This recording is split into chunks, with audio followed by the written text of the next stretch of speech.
नमस्ते। हमेशा खुश रहो बिटिया। डॉक्टर सुशील कुमार शर्मा, आयुर्वेद फैकल्टी, अष्टांग हृदय, फर्स्ट ईयर,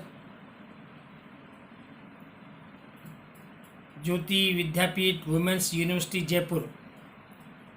28 मई 28 मई का लेक्चर ई नोट्स मैं आपको पढ़ाने जा रहा हूँ बिटिया। इसके पहले मैंने आपको रोग विज्ञानी अध्याय का फर्स्ट पार्ट पढ़ाया था, वो शायद हो सकता है आपको समझ में आ गया हो। अब रोग विज्ञानी अध्याय का सेकंड पार्ट में पढ़ाने जा रहा हूँ, 11 अध्याय। इसमें है दोष आदि की साधारण क्षय वृद्धि। दोष आदि मतलब दोषों की सामान्य क्षय और वृद्धि कैसे होती है, सामान्यतः क्षय और वृद्धि किस तरह का होती है वो बताया इन्होंने कि दोषादीनाम यथा स्वं च विद्यात् वृद्धि क्षयो विषक क्षयेन विपरीतानां गुणानां वर्धनेन च वृद्धिमलानां संगाश्च क्षय चाति विसर्गित है। इन्होंने ये बताया है कि दोषों की जो क्षय वृद्धि है, दोषादीनाम यथास्व च विद्यात् क्षय वृद्धि विषक, दोषों आदि की अपने अपने गुणों से विपरीत, अपने अपने गुणों के विपरीत गुणों के बढ़ने और क्षय होने से उनकी क्षय होने से क्रमशः शरीर के दोषों की क्षय और वृद्धि मानी जाती है। अर्थात जैसे वायु के गुण शीत, रूक्ष और लघु है, इसके विपरीत गुण स्निग्ध और गुरु उष्ण आदि है। शरीर में जब स्निग्ध आदि गुणों का क्षय हो जाता है तब वायु की वृद्धि समझे, मतलब इनके विपरीत गुणों का जब क्षय हो जाता है, किसी भी दोष के विपरीत गुणों का क्षय हो जाने पर उसकी वृद्धि और विपरीत गुणों के वृद्धि हो जाने पर उसका क्षय होता है, ये समझिए आप। तो जैसे उदाहरण के लिए बताया, जो वायु सूक्ष्म है, शीत है, लघु है, इसके विपरीत गुण जो है स्निग्ध और गुरु, इसकी अगर मान लो वृद्धि हो जाती है तो वायु की वृद्धि समझे, क्षय हो जाता है तो वायु की वृद्धि समझे, और जब स्निग्ध आदि गुणों की वृद्धि हो जाती है तो वायु का क्षय समझना चाहिए। इन लक्षणों के अतिरिक्त मलों के बाहर नहीं निकल मलों की वृद्धि कैसे होती है बताया उन्होंने कि मलों के बाहर नहीं निकलने पर दोषादि की वृद्धि और मलों के अतिशय बाहर निकलने पर दोषादि का क्षय माना जाता है। मतलब मलों का संग हो जाने पर तो उसकी वृद्धि और मलों का अतिशय बाहर निकलने पर उसका क्षय माना जाता है। ठीक है। मलों की क्षीणता का उपद्रव है मलाचित्तद्वाद देह से क्षयो वृद्धि पीड़नम। मल जो है मतलब जितने भी मल या दोष हैं उनकी जो वृद्धि है उससे तो व्यक्ति क्या है आदतन उसकी आदत पड़ जाती है वृद्धि का तो मनुष्य को आदत पड़ जाती है। आदत का मतलब वो उसको सहन कर लेता है, लेकिन उसकी वृद्धि क्षीणता को सहन नहीं कर पाता है। इसलिए इन्होंने बताया कि जो मनों की वृद्धि क्षय है, जो वृद्धि की बजाय ज़्यादा पीड़ाकारक होती है, मतलब जो भी क्षय है उनका वो ज़्यादा पीड़ाकारक होता है, वृद्धि उतनी पीड़ाकारक नहीं होती, क्योंकि वृद्धि का लोग बाग आदत पड़ जाती है वृद्धि की। मल देह को साथ में है, इसलिए दोषादि का क्षय इनकी वृद्धि की अपेक्षा अधिक कष्टदायी होते हैं। मल शरीर को सदैव रहते हैं, अतः वे शरीर के लिए सात्म हो गए हैं, तथा इनकी वृद्धि से उतना कष्ट नहीं होता जितना क्षय से, क्योंकि यह अन्य व्यस्त रहता है। अर्थात क्षय शरीर के लिए अभ्यस्त नहीं है और वृद्धि शरीर के लिए अभ्यस्त है, इसलिए वृद्धि की बजाय क्षय अधिक पीड़ादायक होता है। दोषों के आश्रय, अब दूसरों के आश्रय के बारे में बताया, तत्र अस्थिनाम स्थितो वायु पित्तम तु स्वेद रक्तियो श्लेष्मा शेषेषु तैने से आश्रयम विथ है। इन्होंने बताया कि तत्र अस्थिनाम स्थितो वायु, तो वायु की स्थिति कहाँ बताई? अस्थि में। वायु कहाँ रहती है, वायु कहाँ पाई जाती है? वायु को इन्होंने बताया कि वायु अस्थियों में पाई जाती है, अस्थियों में रहती है। और पित्त कहाँ पाया जाता है? पित्तम तु स्वेद रक्तियो, पित्त स्वेद यानी पसीना और रक्त में पाया जाता है। श्लेष्मा शेष, और शेष जो धातु है उनमें श्लेष्मा यानी कफ पाया जाता है। तो शेष क्या रह गए? रक्त ये शेष रह गए रस, मांस, मेद, मज्जा, शुक्र और मूत्र, मल आदि में रहता है। कौन सा? कफ। इसलिए इनसे परस्पर आधार आधे संबंध होने से कारण संबंध होता है, मतलब आधार और आधे का जो संबंध होता है वही संबंध इससे होता है, ये जानना चाहिए।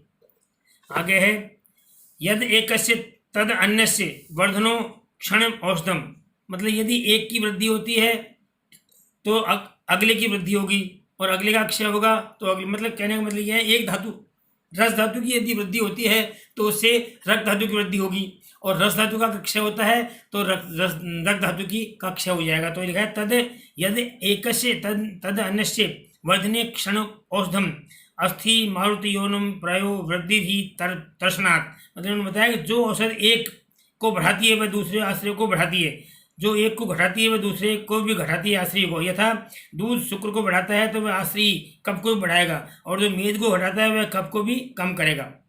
आगे ये बताया, लेकिन उन्होंने बताया अस्थि के लिए बताया, परंतु अस्थि और वायु के संबंध में अपवाद है। अस्थि मारुति और प्रायो वृद्धि ही तर्पणात्, लेकिन अस्थि और वायु के लिए यह अपवाद है कि वृद्धि करना क्षय करना ये अपराध है इसके लिए। तो उन्होंने क्या किया है कि अस्थि और वायु में जो वृद्धि है वो तर्पणा यानी संतर्पण से वृद्धि होती है उसकी, इसलिए ये उन्होंने बताया संतर्पण से वृद्धि है। परंतु अस्थि और वायु में संबंध में अपवाद है, क्योंकि शरीर में जो वृद्धि होती है उसका कारण प्राय संतर्पण होता है। प्राय उसका कारण क्या है? संतर्पण है। मतलब संतर्पण का मतलब अधिक भोजन, मतलब शरीर को पुष्ट आहार विहार से पुष्ट करना, संतुष्ट करना, वो संतर्पण कहलाता है। जैसे ब्रहण जिसे कहते हैं अपन, ब्रहण और लंघन होता है ना, तो संतर्पण उसे कहते हैं, मतलब उसको अत्यधिक संतर्पण करता है। वायु को छोड़कर, क्योंकि वह अपतर्पण से घट बढ़ती है और यह कफ से संबंध होती है। आगे लिख रहा है श्लेष्मा अनुगतम तस्मात्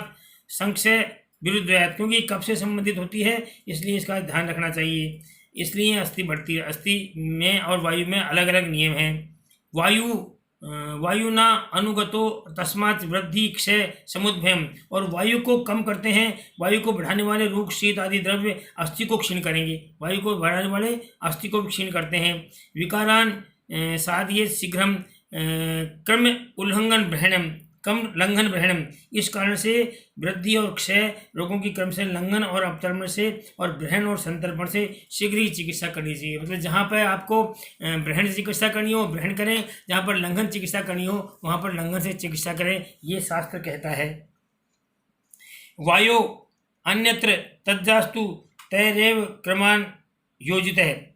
वायु को छोड़कर शेष अवस्थाओं में वृद्धिजन रोगों की लंघन से, मतलब वायु को छोड़ करके शेष अवस्थाओं में वृद्धिजन रोगों, वृद्धि जहाँ वृद्धि हो रही हो वहाँ लंघन से चिकित्सा करें, और रोगों की ग्रहण से चिकित्सा करें, और क्षयजन रोगों की ग्रहण से चिकित्सा करें। सिर्फ वायु के विषय में क्या है, उत्क्रम क्रम में उल्लंघन करके चिकित्सा करें, अर्थात वात वृद्धि है तो ग्रहण चिकित्सा करें, और वात का क्षय है तो लंघन चिकित्सा करें। वायु के अतिरिक्त सब में इस तरह की चिकित्सा करनी चाहिए, ये शास्त्र अपने को बताता है। अब आगे क्या कहता है शास्त्र कि रक्त पुरुषादि वृद्धि आदि की विशेष चिकित्सा, मान रक्त और पुरुष की वृद्धि हो आदि विशेष चिकित्सा क्या है कि विशेषाद रक्त वृद्ध उत्थानम रक्त स्तुति विरेचनम। यदि मान लो रक्त की दुष्टि हो, विशेषतः रक्त वृद्धि से उत्पन्न रोगों में क्या करना चाहिए उसके बारे में बताया है कि विशेषाद रक्त वृद्धि उत्थानम, रक्त की वृद्धि हो, रक्त के रोग हो रहे हो तो वहाँ पर क्या करना चाहिए, रक्त श्रुति विरेचनम। रक्त श्रुति यानी रक्त का परिसंचरण, यानी रक्त का रक्तस्राव, रक्त का परिषेक, रक्त का विरेचन कराना चाहिए, मतलब रक्तस्राव कराना चाहिए और विरेचन कराना चाहिए, ये इसकी चिकित्सा है। मांस वृद्धि भगवान रोगा से क्षय शस्त्र क्षार अग्निकर्म भी, और अगर मांस वृद्धि वाले रोग हो गए हैं, मांस वृद्धि वाले रोग हो गए हैं तो वहाँ क्या करना चाहिए कि शस्त्र क्षार अग्निकर्म भी, वहाँ पर मांस को शस्त्र से क्षार से और अग्निकर्म से उसको हटा देना चाहिए। मांस वृद्धि में ये चिकित्सा है। ठीक है, आगे है स्थौल्य कार्य से उपचारेण मेदोजन अस्थि संक्षयात जातान क्षीर घृत तिक्त संयुक्त बस्ती भीस्तथा। मतलब मेद वृद्धि जन रोगों में स्थूलता की चिकित्सा से अर्थात अपतर्पण से, मतलब स्थौल्य कार्य से उपचारेण मेदोजन अस्थि संक्षयात, मतलब मेद वृद्धि जन्य रोगों में स्थूलता की चिकित्सा से अर्थात अपतर्पण स्थूलता की चिकित्सा कैसे करेंगे, अपतरण की चिकित्सा करेंगे, और मेद क्षयजन रोगों में कृष्णता की चिकित्सा से यानी संतर्पण की चिकित्सा से, अस्थि क्षयजन्य रोगों में इस तरह चिकित्सा करनी चाहिए। और अस्थि क्षयजन रोगों में क्या करना चाहिए कि तिक्त द्रव्यों से, लिख रखा है कि तिक्त द्रव्यों से संयुक्त क्षीर और घृत यानी दूध और घी का की को पिलाना चाहिए और उसकी बस्ती देनी चाहिए। मतलब जो अस्थि जन्य रोग हैं, अस्थि क्षयजन्य रोग हैं, उनमें तिक्त द्रव्यसाधित दूध, घी और बस्ती की चिकित्सा करें। आगे लिखा है विड वृद्धि जन अतिसार क्रिया। अगर विड वृद्धि हो रही हो, विड यानी मल की वृद्धि हो रही हो, तो वहाँ क्या अतिसार क्रिया करें। अतिसार में जो चिकित्सा करते हैं वो चिकित्सा करें। विट क्षयोद उद्मान, और अगर विट मल का क्षय जनित रोगों में क्या करना चाहिए कि मेष, अजा, मध्य कुलमांस, मेष और अजा यानी भेड़ और बकरी के मध्य भाग का मांस देना चाहिए। आगे है कुलमांस, कुलमांस सेवन करना चाहिए। यव मांस क्षयादि भी, और जौ, उड़द और राजमांस का प्रयोग में जिसकी चिकित्सा करें। किसमें? अगर मान लो मल की क्षयजन चिकित्सा है उसमें, और मल की वृद्धि जन्य चिकित्सा में क्या करना चाहिए? अतिसार की चिकित्सा करनी चाहिए। मूत्र वृद्धि क्षयोत्साचन मेह कृच चिकित्सा, और मूत्र वृद्धि और मूत्र क्षयजन्य रोगों में, मूत्र वृद्धि और मूत्र क्षय दोनों रोगों में क्या करना चाहिए? क्रमशः मेह यानी प्रमेह की चिकित्सा, मूत्र वृद्धि में प्रमेह की चिकित्सा, और मूत्र वृद्धि क्षय में मूत्र कृच की चिकित्सा, ये चिकित्सा करनी चाहिए। क्रमशः प्रमेह और मूत्र की चिकित्सा करें। तथा व्यायाम अभ्यंजन स्वेदभ्यम स्वेद क्षयो उद्यम, और अगर स्वेद का क्षय हो गया है, स्वेद यानी पसीने का क्षय हो गया है, तो वह क्या करना चाहिए? व्यायाम करना चाहिए, अभ्यंजन करना चाहिए और स्वेदन करना चाहिए। इसके द्वारा उसकी चिकित्सा करनी चाहिए। आगे धातु क्षय वृद्धि के कारण, धातु और क्षय की वृद्धि के क्या कारण होते हैं? इन्होंने बताया है कि स्वस्थान से कायाग्नि रेशम धातुसाम संस्था तेषाम सीदति दीप्तिभ्यम धातु वृद्धि क्षयोद्भवम। मतलब धातुओं की वृद्धि जो होती है उसका कारण कैसे बताया है? अग्नि जठराग्नि की मंदता को और जठराग्नि की तीव्रता को ही धातुओं का क्षय और धातुओं की वृद्धि का कारण बताया गया है। वो क्या कारण है उसके बारे में बताया इन्होंने कि पूर्व स्वस्थान से मतलब ग्रहणी में स्थित कायाग्नि, ग्रहणी यानी अग्नि की स्थिति क्या है? कायाग्नि की ग्रहणी, जठराग्नि ग्रहणी में रहती है, तो ग्रहणी में रहकर अपने क्षुद्र रूप में ये धातुओं को धातु आदि रखता है, धातुओं को संस्थित स्थिति रहती है, और इन धातुओं के अगर मंद होती है तो धातु की वृद्धि होती है। मतलब धातुअग्नि मतलब जठराग्नि होती है वो अपनी स्थान से ही समस्त धातुओं को अग्नि प्राप्त करती है, और अगर धातुओं की अग्नि अगर मंद है तो उन धातुओं की वृद्धि हो जाएगी, और अगर धातुओं की अग्नि बहुत तीव्र है तो उन धातुओं का क्षय हो जाएगा। इस तरह से इसको समझना चाहिए। और आगे लिखा है इन्होंने कि तेषाम सिद्धति, अब उनके कम होने से तो उनकी वृद्धि होती है, और अगर मान लो वो बढ़ जाते हैं, वो क्षीण हो जाती है, धातुअग्नि तीव्र रहती है तो उनके क्षय हो जाता है। आगे लिखा है पूर्व धातु परम कुर्याद वृद्धि क्षीण, मतलब पूर्व धातु अगर क्षीण है तो अपर धातु भी क्षीण हो जाएगी, और अगर पूर्व धातु वृद्धि है तो अपर धातु की वृद्धि प्राप्त हो जाएगी। ये इन्होंने बताया इन्होंने कि अगर पहला धातु क्षीण होने पर अगले धातु को घटाता है, और इसी प्रकार से अगर मान लो रक्त धातु की वृद्धि है तो मांस धातु की वृद्धि करेगा, और रक्त धातु का क्षय है तो रक्त मांस धातु का वो क्षय करेगा। आगे लिखा है दोषों से रोगों की उत्पत्ति का क्रम की संप्राप्ति। दोषो दुष्टा रसे धातुन दुष्ट अंतिम मधान अधो द्वे सप्त शिरसी खानी स्वेदनांच। मतलब दोषो दुष्टा, दोष जो है वातादि दोष दुष्ट होकर के और रस और धातुओं को दूषित करते हैं, और रस और धातु दूषित होकर के ये अपने क्या है मलों को, रस और धातु ये दूषित होकर मलों को दूषित करती है, और जो मल फिर दूषित हो जाते हैं तो मल अपने मलायनों को, आगे लिखा क्या है, अधो मलायनों को दूषित करते हैं। उसमें क्या है, अधोद्वय मलायन कितने हैं? अधो भाग में दो मलायन, सप्त शीर्षी 7 सिर में होते हैं, और खानी स्वेदनानी, इस तरह से सारे मल के स्थान बताए गए हैं। क्या बताया इन्होंने कि इसमें अपने अपने स्थान को मलायन 2 भागों में, अधो भाग में गुदामारे और मिहन, सिर में 7 होते हैं, 2 कान, 2 आँख, 2 नासिका, 1 मुख। स्वेद भाई स्वेद के रोमकूप जितने भी हैं उन सबों को मल दूषित होकर के अपने मलायनों को दूषित कर देते हैं। आगे इस प्रकार से दोषों की दृष्टि बताई गई है। आगे ओज का रक्षण। ओज का रक्षण क्या है कि ओजस्तु तेजो धातु नाम शुक्रांत नाम परम स्मृतम। ओज जो है परम मोस्ट है, ये ओज का श्लोक याद करना।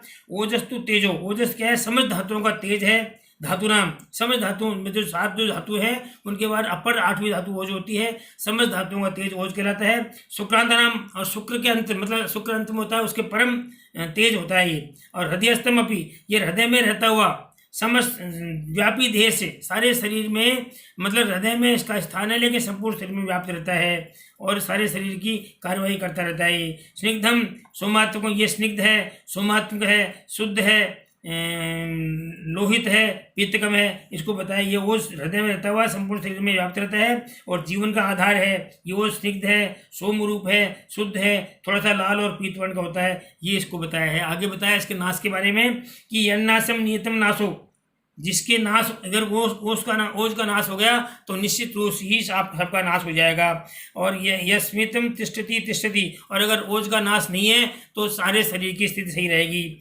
निष्पद्यते मतो भावो वित्रुवता देह संभया, इसलिए हमेशा क्या है, ओज की हमेशा रक्षा करनी चाहिए। जिसके नाश होने से निश्चित नाश मृत्यु है, जिसके रहने से जीवन रहता है, जिसके कारण शरीर में आश्रित नाना प्रकार के भाव पदार्थ उत्पन्न होते हैं, यह ओज है। ओज अत्यंत शुद्ध होने से ओज के में मल का अभाव नहीं रहता है। यह पर और अपर भेद से 2 प्रकार का होता है। यह ओज के 8 बिंदु है जो हृदय में रहता है, इसके नाश होने पर मृत्यु हो जाती है। और अपर ओज की आधा अंजलि मात्रा होती है, ये संपूर्ण शरीर में व्याप्त रहती है। यही इसी ओज का क्षय होता है, अपर ओज का क्षय होता है। आगे लिखा है ओज का क्षय। ओज का क्षय किन कारणों से होता है उसके बारे में लिखा है इन्होंने। ओज क्षीयते कोप क्षुद्ध क्षुद्धान शोक समाधि भी। ओज का क्षय किस कारण होता है। ओज का क्षय कैसे होता है, उसका नुकसान, उसकी हानि कैसे होगी। ओज की हानि होती है कोप से, यानी क्रुद्ध होने, ओज का कोप गुस्सा करने से, भूख से, चिंता से, शोक से, श्रम से आदि ओज क्षीण होता है। और इसके क्षीण होने पर क्या हो गया, विभेति यानी व्यक्ति डरने लगता है, दुर्बलो बहुत दुर्बल हो जाता है, अभिक्षण बौद्धिक क्षीण होता है, ध्यायति इधर व्यथित होकर के इधर उधर देखता रहता है, ऐसी स्थिति हो जाती है, डरने लगता है। और क्या है, हीन बल हो जाता है, बल में बहुत हीन बल हो जाएगा, अकारण चिंता करने रहेगा। और दुष्छायो दुर्मनो रुक्षम भवेत क्षय तत्क्षय, और क्या करेगा ये, उसकी छाया, उसकी जो छाया है वो दुष्छाया जैसी रुक्ष हो जाएगी, उसकी क्रश हो जाएगा और कांति मलिन हो जाएगी, मन दूषित हो जाएगा, उत्साह चला जाएगा। इस प्रकार से उसके लक्षण होते हैं। आगे लिखा है रूप से भवेत क्षमम क्षय से तत्क्षय, और उसके रूप से और क्रश हो जाता है। इसके लिए जीवंती और जीवनीय संज्ञक औषधि, दूध, मांस आदि को औषध के रूप में देना चाहिए। आगे लिखा है इन्होंने कि इसके लिए जीवनीय औषधम क्षीरम रसादश तत्र भेषजम, इसकी भेषज क्या बताइए, जीवनी औषधि के साथ सिद्ध दूध और घृत का सेवन करना चाहिए और मांस का सेवन करना चाहिए। अब ओज की वृद्धि के लिए क्या क्या है कि ओजो वृद्धि ही देह से तुष्टि पुष्टि बलोदयम, ओज की वृद्धि ही शरीर में क्या करेगी, तुष्टि यानी शरीर की तुष्टि वृद्धि करेगी, शरीर की पुष्टि करेगी, शरीर की तुष्टि करेगी, प्रयास करेगी। और शरीर की शक्ति का कारण भी ओज ही होता है, ये इसका बताया। अर्थात इसकी वृद्धि ही सब प्रकार के विकार नष्ट हो जाते हैं। आगे क्षय वृद्धि की चिकित्सा बताइए। यद अन्नम दुष्टम यद्यपि प्रार्थये विरोधी तत्व व्यंजनम सम सनम से वृद्धि क्षय जायते, मतलब क्या बताया, पुरुष जिस अन्न से द्वेष करता है और जिस अन्न की चाह करता है वो उस दुष्ट अन्न का त्याग करता हुआ इच्छित किंतु अविरोधी अर्थात जो अपत्य न हो ऐसे अन्न को खाता हुआ दोष संबंधित वृद्धि और क्षय को जीतना चाहिए। आगे लिखा है कुर्वन्ति ही रुचिम दोषा विपरीत समानयो वृद्धा क्षीणा एवं भूयिष्ठम लक्षणयत बुद्धस्तनु, मतलब क्योंकि वातादि दोष प्रमाण से अधिक रहकर बढ़े हुए अपने गुणों से विपरीत गुण वाले अन्न में तथा कम हुए दोष अपने समान गुण वाले आहार में रुचि को उत्पन्न करते हैं, ऐसा प्रयोग होता है। इसलिए ऐसा प्रयोग करके होता है, अपंडित मूर्ख इसको नहीं समझ पाते हैं। दोषों की वृद्धि और क्षय इसके बारे में बताया है कि यथा बलम यथा स्वम च दोषो वृद्धा विवंतते रूपाणी जहती क्षीणा समा एवं कुरुते, मतलब दोष बढ़े हुए दोष अपने अपने बल के अनुसार अपने अपने गुण कर्मों को प्रकट करते हैं और क्या करते हैं, रूपाणी जहती क्षीणा, जो दोष क्षीण हो जाते हैं तो अपने अपने लक्षणों को छोड़ देते हैं और दोष जब समान स्थिति में रहते हैं तो अपना समान रूप से कार्य करते रहते हैं। ये बताया इन्होंने। आगे बताया उपसंहार में, ये मन देह से समावृद्धि चैव दोषा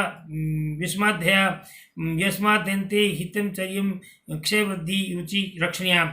जो दोष समानावस्था में शरीर की वृद्धि का कारण होते हैं, वही दोष विश्वावस्था में शरीर के नाश का कारण होते हैं। इसलिए इन दोषों की ऋतुचर्या, हितचर्या, पथ्य, आहार विहार और क्षय वृद्धि से इनकी रक्षा करनी चाहिए। इस तरह से 2 अध्याय पूरा हो गया आपका। This session provide by digital vision 2 Jyoti Vidyapeeth women's university. I hope you have any query, please mention comment box. I will resolve it. Thanks. Okay.